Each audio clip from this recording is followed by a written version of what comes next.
Hello and welcome to the latest episode of Home Care Hot Seat. Today I'm delighted to be joined by Lucy Campbell, the new CEO of Right at Home UK.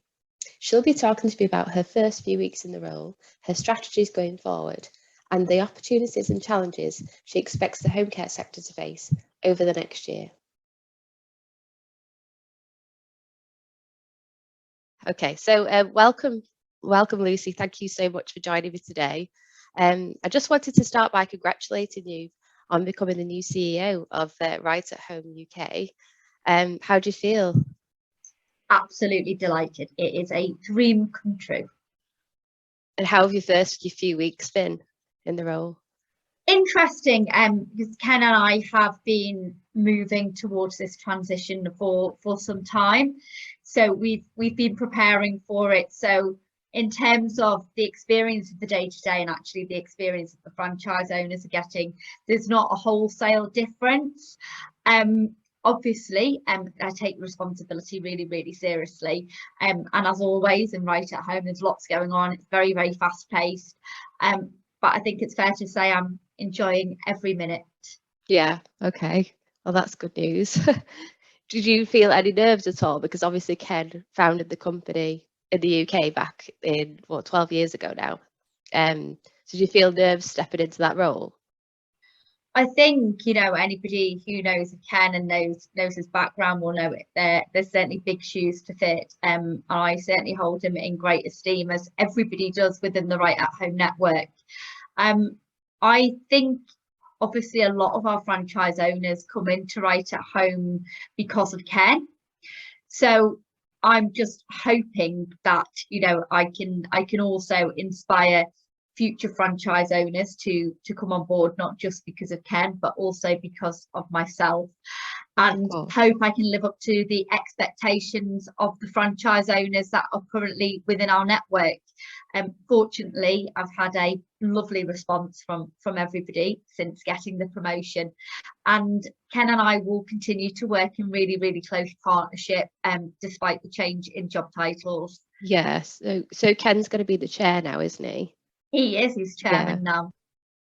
So how does his role kind of differ now, and how do your responsibilities differ in your roles? So one of the main reasons for Ken's change is that he's gone on to chair the British Franchise Association, which obviously he wants to put enough time and dedication into the role so that he can do it to the best of his ability, which means he wanted a CEO for Right at Home who could focus on the business 100% of the time. So the main change is that Ken's not in the business as often as he was. We don't have quite the same level of communication as we did when he was on the office, day in, day out. A lot of the key decisions are made by me, but it's great that I know I've got him there as a mentor.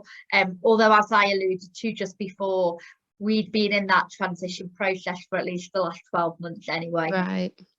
Okay, so it's kind of been a discussion since then. Yes. Okay. Yeah. So looking at your company, like your career background now, you joined Right at Home 6 years ago, was that right? 7 years in September it will be. Okay. And you were director of operations then. Where were you before this, and what attracted you to the home care sector and Right at Home in particular? So throughout my career, I've always been involved in what I would refer to as the for more than profit sector. So whatever I've done, there's always been an element of delivering social good, so a social return on investment, if you like, as well as financial return on investment. Had the pleasure of working on a number of projects across a number of different fields, from the homelessness agenda to the digital inclusion agenda, from the unemployment agenda. And then most recently, before coming to Right at Home, I was CEO of an organisation called Franchising Works, which was essentially set up to support people at transition periods in their lives. So they may have exited the armed forces, there could be parents wanting to return back to work, to get into franchising. And the whole reasoning for that is because franchising is a form of supported self-employment. The chances of success are far higher. So to support people into franchising seemed like a really great route to actually tackling the unemployment agenda. And when I headed up franchising works, unemployment levels were at a record high in the UK. And we supported over 100 people into franchise businesses. And one of the things that we did was we ran a investment fund which had been developed in partnership with RBS and NatWest, and that allowed us to provide basically something called a quasi-equity investment to support people who may not have enough of their own funds to get into franchising. And obviously that opened my eyes to the wonderful world of franchising, which prior to that I knew of, but not to the extent that I do today. And that's when I came across Right at Home. Obviously in its infancy, but still in terms of its reputation, it was right up there with the big brands, known for quality. Obviously, you know, a key part of that would have been because Ken was heading it up and having such a fantastic reputation in franchising. So they were certainly one to watch. Obviously, in terms of their ethos and values around providing fantastic quality care and making such a difference, it really ticked my boxes in terms of making a difference, but at the same time really excited me from a business perspective, because that's also something which I really thrive on, supporting businesses to scale and succeed. So when an opportunity came up for Right at Home, it seemed like a match made in heaven for me. And I was fortunate enough to secure the initial role as a senior business support manager. 6 or 7 months into my post, Ken made me operations director, followed by chief operating officer, and then obviously CEO. And the rest is history, really. And it's kind of what's made you kind of stick around, because it's obviously it's got high turnover, this sector. So what's made you want to stay? Basically? I knew a couple of months into my post at Right at Home I wanted to be there for the long term. Working with Ken is like no other experience, you know. Such a successful person in business, a really caring individual, standards of an exceptional level. But you know, if you want somebody to, you know, develop you and help you to be your best, then he absolutely is the man for that. And I felt it was quite privileged actually to have the opportunity to work closely with him. Clearly he saw potential in me and has mentored me along the way. And you know, over that time I've created a huge sense of loyalty to him, to the brand, to our wonderful franchise owners. Our franchise owners all share our same values. They all want to make a difference. The sense of collaboration and togetherness is like nothing I've ever experienced before. And people say the same when they come to our conferences. It is like one big family, all working for a common purpose. And you know, that culture transcends right from national office through to the exceptional team that we've got, through to our franchise owners and their teams, right through to the caregivers. And I do believe it's unrivaled, and I couldn't imagine myself ever working for any other organisation. Okay, thank you for that. So your initial 5-year goal for Right at Home is to propel the network to 100 UK offices with combined turnover of 100 million. How do you plan to achieve this? Well, as always, we've got a measured growth strategy. So we only usually look to onboard between 6 and 8 new franchised offices a year. And we've been successful in doing that consistently. And that means we only ever bring on board the right people for the right reasons. But by the same token, it usually means that because we are so stringent in terms of who we onboard, that they are successful. And they're successful because they've got the right values, they've got passion to make a difference, but they're also hungry for success, and they're very ambitious individuals. Goes without saying, they have to share our values around quality and respect and integrity. And when you have a combination of those things, the magic really does happen. I think when you Couple that with our absolute dedication to provide the very, very best support for our franchisees, and we've been, fortunate enough to be recognised for that through our franchisee satisfaction surveys and the associated awards. We have everything in place, all the ingredients, if you like, to ensure success within our network.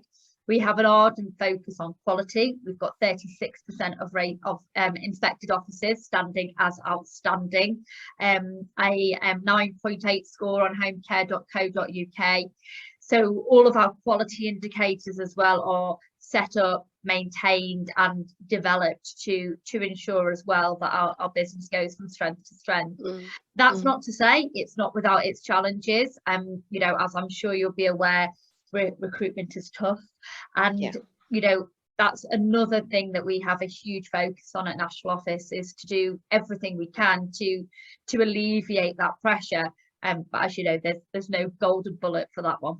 No. Okay, touching on that then, that is one of the biggest challenges facing the home care sector, isn't it? Recruitment, retention. Indeed. So how are you trying to overcome this as a business? So I wish I could just give you a one line answer to this, because there isn't one specific thing. I mean, first and foremost, obviously presenting yourself as an employer of choice, and that's not just in terms of the competition within the home care sector. It's obviously we are competing against retail and hospitality, so we need to ensure that we're promoting careers in care and careers right at home as being a great opportunity, diminishing some of those preconceived ideas about what a job in care is, and really trying to change people's perception. So we've got a huge campaign, New Year, New Career, going on at the moment, to support our franchise businesses across the country to promote that.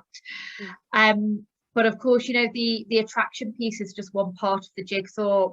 What we have a bigger focus on than ever is the retention piece, and that is making sure that every single interaction that a caregiver or any employee that works for us has is the best that they could possibly have, that people are valued, they're cared for, they're given the training and development opportunities, and ultimately, that we are true in terms of what we say, and that's basically living and breathing the right at home values day in and day out.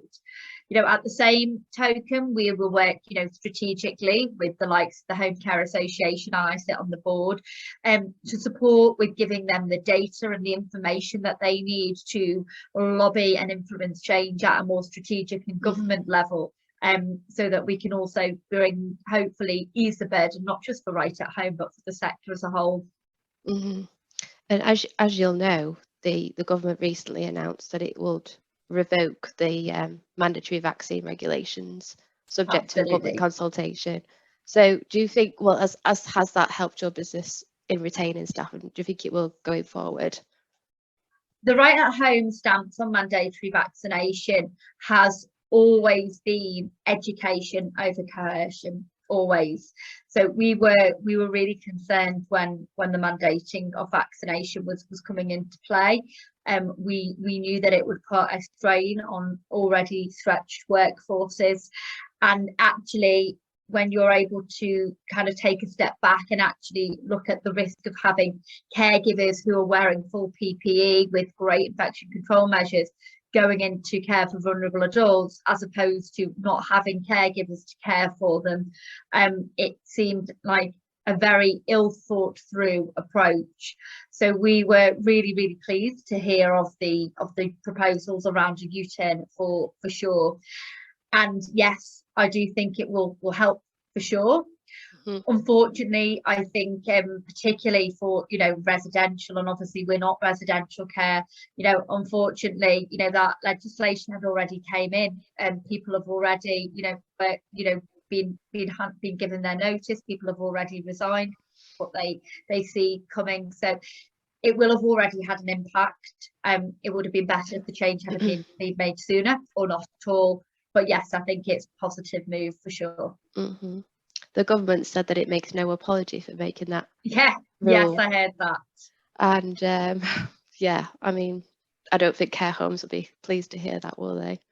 No, absolutely not. And unfortunately, all it shows is a disconnection in terms of actually what the requirements are at an operational level, and the practicalities of bringing in these sorts of policies. You know, the sector, you know, are screaming out with this advice and guidance to the government, and sadly, only too often it's not listened to.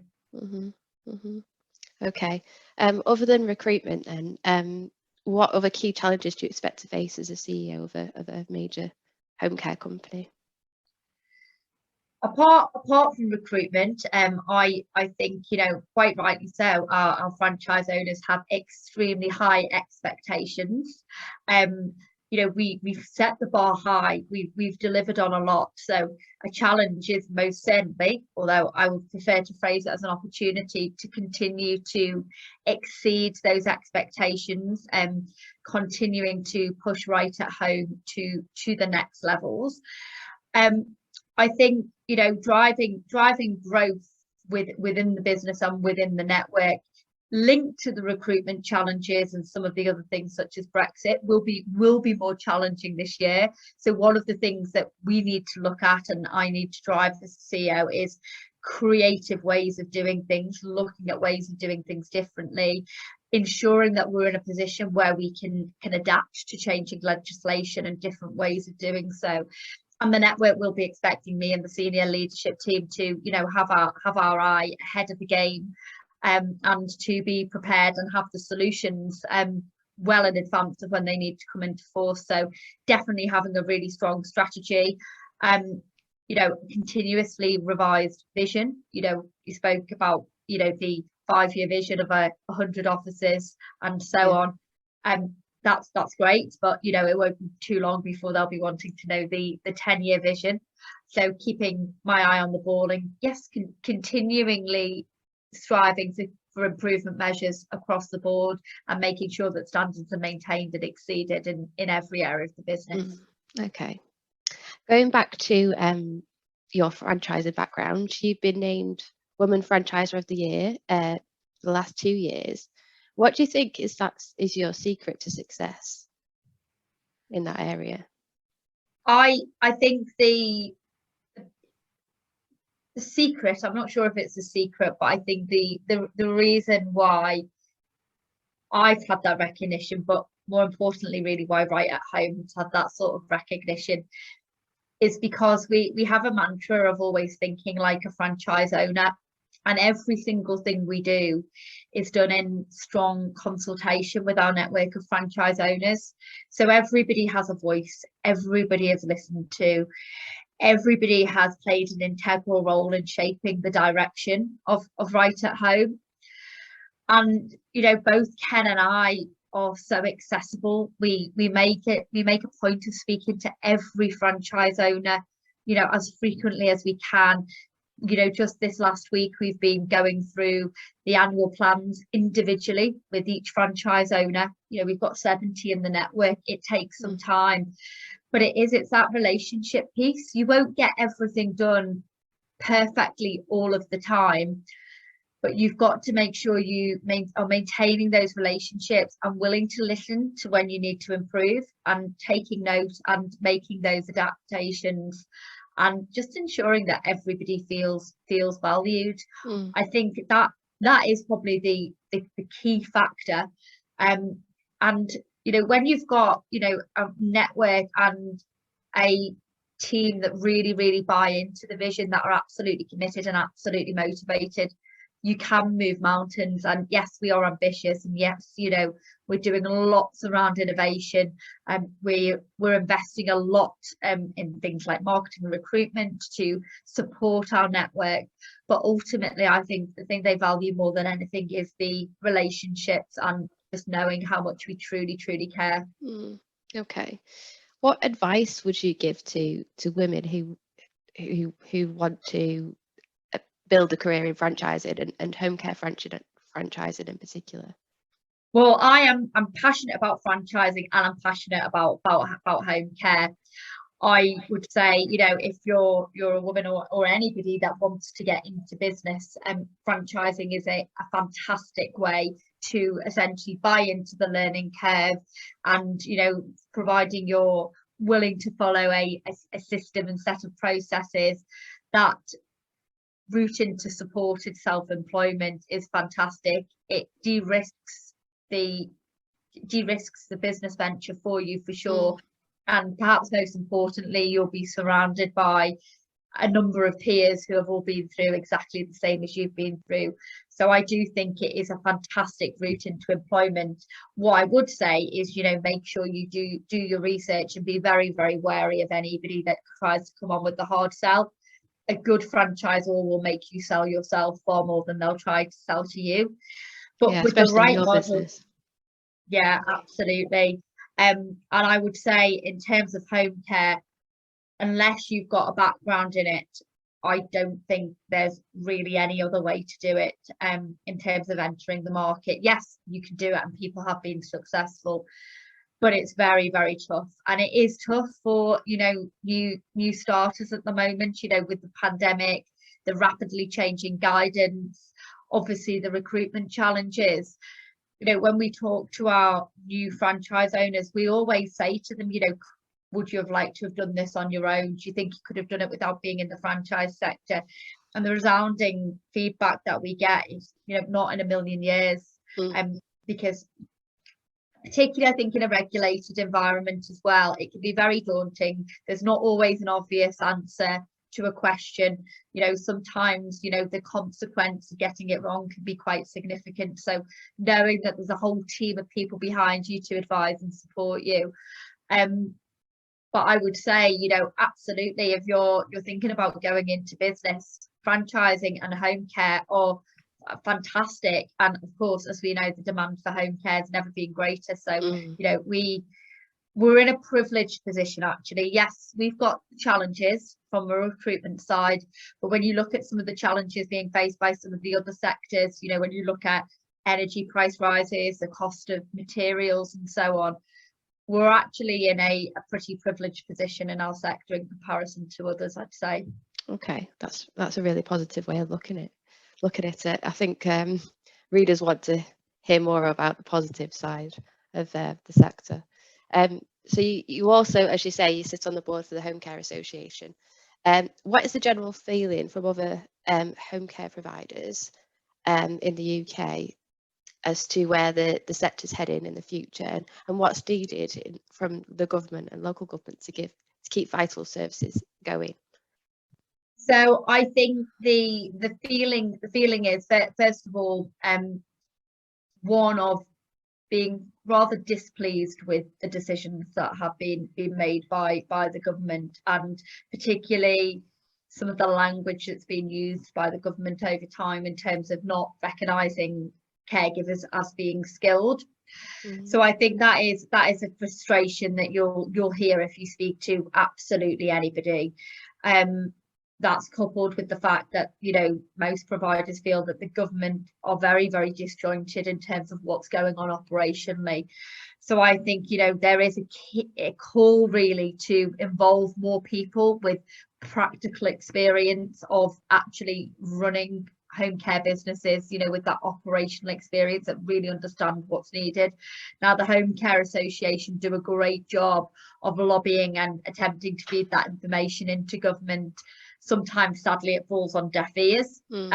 Sometimes it doesn't, and I can tell you, the work that the Home Care Association have been doing behind the scenes in terms of the U-turn around mandatory vaccination, they've been integral to that. You might be aware that there's some rather controversial new guidance coming in terms of daily testing, moving from PCR testing to LFD testing, which the practicalities of that, as you can imagine, are very challenging. So home care sector are lobbying for change. I think the general consensus is demand has never been higher, but the recruitment piece absolutely needs to be solved. And there's a whole number of factors. I mean, we're predominantly private within Right at Home, but the commissioning piece in terms of what local authorities are willing to pay for care, that has to change. The way in which it's commissioned, paying by the minute, absolutely is not the way to be operating if we're going to get this shift. Obviously the funding piece is definitely another piece of the jigsaw, but I feel the cap that was introduced, when you actually start to look into the detail, not as many people are going to benefit as much as they think in some cases, not at all. So again, a case of the devil's in the detail. But I think that the biggest ask overall, as I've mentioned, is for them to actually consult with people that really, really understand the sector and understand the challenges.